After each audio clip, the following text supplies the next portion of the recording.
Fala galera da PIAGE, o Sidney aqui mais uma vez e hoje, né, trazendo aqui as principais diferenças entre o Cascata e o Ágil. Pode ser que isso seja já batido para algumas pessoas, mas para quem está vindo da transição do papel aí de gerente de projeto, né, para um agilista ou para quem já entrou no cenário de agilidade, vai entender um pouquinho aqui de como funcionava no cenário do Cascata e vice-versa, né? Então, a ideia é que essa videoaula traga para você alguma visibilidade aqui de como funciona internamente o modelo cascata e como funciona, né, se a gente estiver no modelo do ágil. Então, olhando para esse contexto, né, pessoal, a gente tem aqui o modelo cascata, olhando muito mais focado em gerenciamento de projeto, né, aquilo que tem um início, meio e fim, com datas cravadas, coisas assim, né?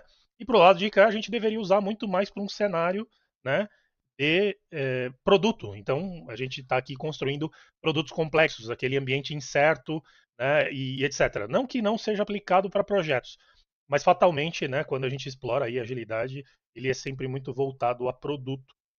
Então, se a gente for olhar do lado de cá, né, o cascata ele funciona como?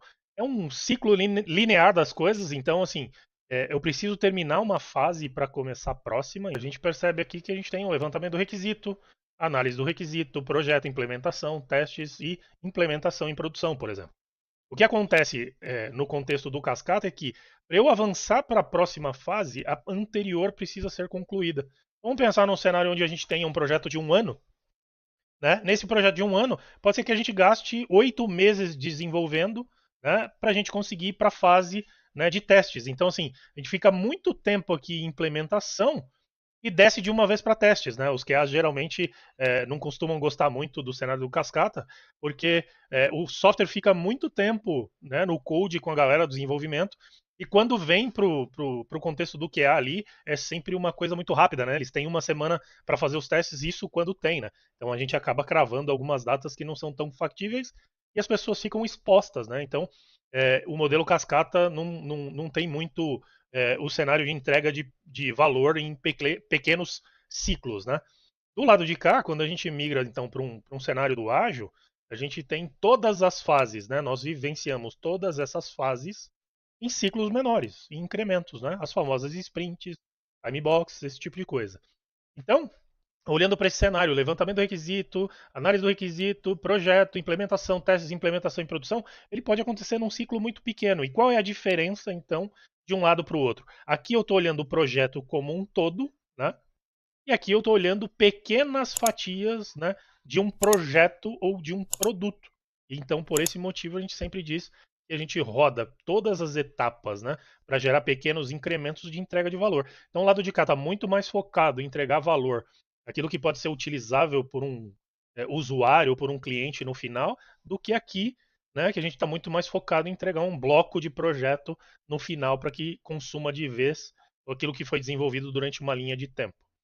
Outra diferença que a gente tem aqui entre os dois modelos é que no Cascata a gente tem o requisito fixo. E o que eu chamo de requisito fixo? É aquele requisito onde eu aloco analistas funcionais com o cliente, por exemplo. Esses analistas vão fazer reuniões, vão fazer os levantamentos de todos os requisitos que devem ter no projeto. Baseado nisso, né, a gente coloca então o gerente de projeto para instituir uma timeline, né, instituir um project de linha de tempo combinado com data, atividades, todas as atividades faseadas de um projeto e assim por diante. Então, são geralmente projetos onde o time não participa do início, né? Muito mais focado nos analistas funcionais e no gerente de projeto para combinar datas. E aqui a gente tem o primeiro perigo do Cascata, né? Porque como ele tem um foco muito mais no custo, né? Então eu trago aqui, ó, ele é muito focado no custo. Então eu me reúno com o cliente, levanto todas as necessidades desse cliente e ali eu já cravo uma data de entrega e baseado nessa data de entrega a gente já seta, né, o sintoma de custo, né, prazo, entrega. E de fato a gente não levou isso para os times e fatalmente a única coisa que a gente vai ter é distorção, né, nesse cenário porque é, em software, a única coisa que a gente tem certeza é que algo vai mudar, né? Em um ano, por exemplo, de projeto, a gente tem certeza que fatalmente algo vai mudar. Então, por esse motivo, o Cascata é muito rígido, né? Ele não trabalha muito bem com mudanças. Do lado de cá, a gente já tem um pouquinho diferente. O requisito é dinâmico, né?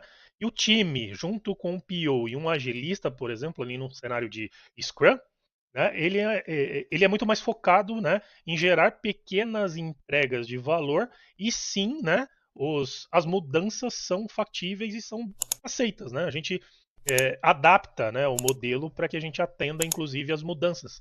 Então, por esse motivo, ele traz uma grande flexibilidade e o foco aqui não está no custo, né? Involuntariamente ou invariavelmente, o custo vai mudar certamente, porque se o requisito é dinâmico e flexível, ele aceita mudança. Isso quer dizer que também pode até impactar em prazos. Né? Mas isso muito bem combinado, o que importa de verdade é que a gente foque na entrega de valor para o cliente. Então o lado de cá está muito mais focado em entrega de valor e o lado de cá está muito focado na gestão de custo. Seguindo aqui, né? Como funciona então as dinâmicas de mudança no cascata? No cascata as mudanças não são bem-vindas, né? Elas de fato atrapalham, né, o prazo do projeto, elas atrapalham o custo do projeto, coisas assim. Então, as mudanças aqui não são bem-vindas, mas elas acontecem. De fato, em projetos de software, a única certeza que a gente tem é que algo vai mudar. E aí, como que a gente trata então a mudança no cascata? Geralmente a gente chama aqui de change request. E a gente faz de novo, né? Uma reunião com o cliente, os analistas funcionais levantam as mudanças, né? E aí, baseado nesses levantamentos, a gente dá um cheiro de novo, de um novo prazo, né? Baseado nessa mudança de um novo custo e assim por diante. Como isso funciona do lado de cá? As mudanças são bem-vindas, né? E por elas serem bem-vindas, né? Ela ganha prioridade, né? É necessário fazer um refinamento para que a demanda, né, que esteja na esteira versus o impacto da mudança desça mais razoável para o time, e no final, né, então a gente desce para o desenvolvimento para gerar de fato o grande valor daquela mudança.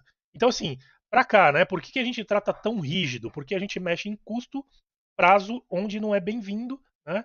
E aqui do lado de cá, a gente já não está olhando tanto para custo e prazo, a gente está olhando muito mais para uma entrega de valor, e por esse motivo as mudanças são bem-vindas, porque de fato a gente fatalmente está entregando valor para o cliente baseado naquela mudança. Seguindo aqui, né? Em projetos tradicionais, ou o famoso cascata aqui, a gente tem uma única certeza em software, né, que vai mudar. E aí essas mudanças, elas não são tão bem-vindas apenas financeiramente falando, ou em prazo, mas também tem uma gestão aqui de expectativa, né? Como a gente não envolve muito o time de desenvolvimento, o PO, um papel de agilista, coisas assim, a gente tem ali um gerente de projeto, que geralmente é gerente funcional das pessoas, né?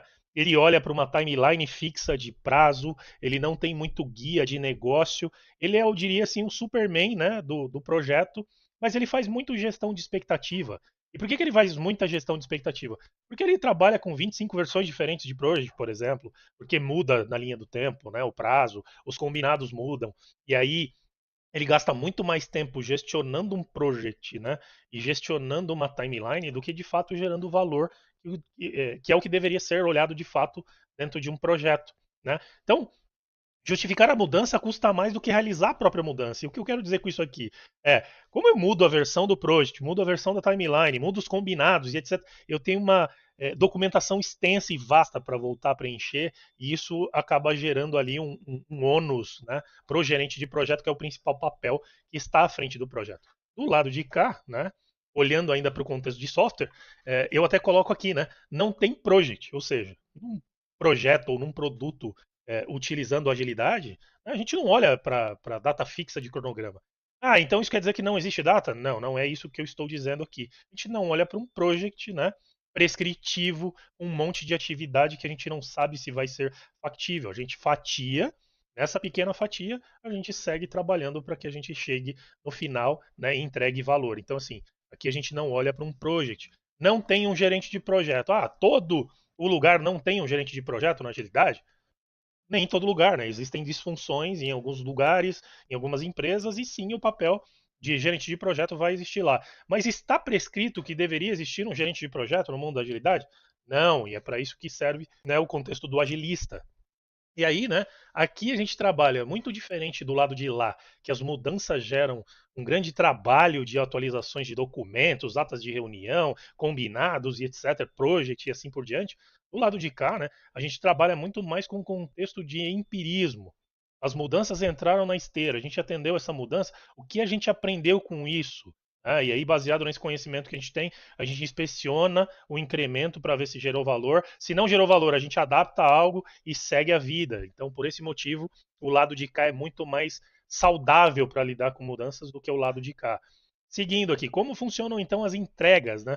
Eu brinco aqui com um cenário que você começa num projeto tradicional de software, né? A gente sabe que vai mudar e a gente faz a gestão da expectativa. E aí, baseado na gestão da expectativa, a gente diz o seguinte: o projeto ele começa na esteira de desenvolvimento, por exemplo, em 1500 a.C., e a gente está em 2021 e provavelmente os times não entregaram as demandas, né? E aí o que acontece? Quando a gente chega aqui na entrega final, ela é tão morosa, né, de ter mudado, de ter tantas versões de pacotes para ser entregue, que quando cai um pacotão final, a gente gasta muito tempo num carinha aqui que a gente chama de War Room. Né? E eu brinco aqui, War Room infinito, porque a grande verdade é que assim, né? O único momento onde o projeto cascata vira um projeto ágil é o momento que a gente chega em War Room, né? Porque todos os papéis estão lá, todas as pessoas estão com atenção voltada à entrega de valor de fato. E o War Room é o melhor cenário, né? Para a gente gerar valor no cascata, porque todo mundo conversando ao mesmo tempo, todo mundo trabalhando de maneira colaborativa, involuntariamente, né? A gente gera então o valor final e coloca o software, por exemplo, em produção. Então, assim, o que eu quero dizer com isso? Existia uma maneira, de repente, no tradicional de ser menos sofrido? Sim. A gente não precisa esperar o momento do War Room acontecer para ser um momento prazeroso onde as pessoas trabalham, geralmente de maneira colaborativa. O único problema de um War Room, né, gente, é que ele pode ser infinito ao ponto de ser 24/7, por exemplo. A gente está apagando incêndio, né, num cenário de contexto de software. A gente faz um deploy, por exemplo, num final de semana e a gente passa o resto do mês trabalhando 24/7 porque está dando um monte de problema ou porque faltou testar um monte de coisa. Eu não estou criticando aqui todos os gerentes de projeto ou todos os projetos que estão sendo feitos com cascata, né? Ou seja, estão sendo feitos de maneira prescritiva. Claro que não, não é essa crítica. Inclusive, eu estive muito tempo deste lado aqui. Mas eu confesso que, de verdade, quando a gente entrega esse pacotão no final, os QA sofrem, né? Os desenvolvedores sofrem porque tem que corrigir um monte de coisa que não foi pensada. As mudanças ocorrem em tempo recorde e precisa ser entregue para a mesma noite que o desenvolvedor começou a desenvolver e assim por diante. Então, eu diria que, né, olhando para esse cenário que a gente explorou aqui, o contexto do cascata aqui, né, do prescritivo, ele funciona bem quando já é para alguma coisa bem definida e conhecida. Já do lado de cá, a gente gera pequenas entregas de valor, e aí olhando para o contexto de software, isso é muito legal, né? Vamos pensar que a gente tem o setor financeiro, o setor contábil, o setor comercial, o marketing e assim por diante, e a gente está construindo um grande ERP. Então, se você entregar assim o módulo contábil, ele já gera valor, né? Claro que sim. Porque a contabilidade deixa de repente de operar com um monte de planilha e passa a operar, né, em um sistema integrado.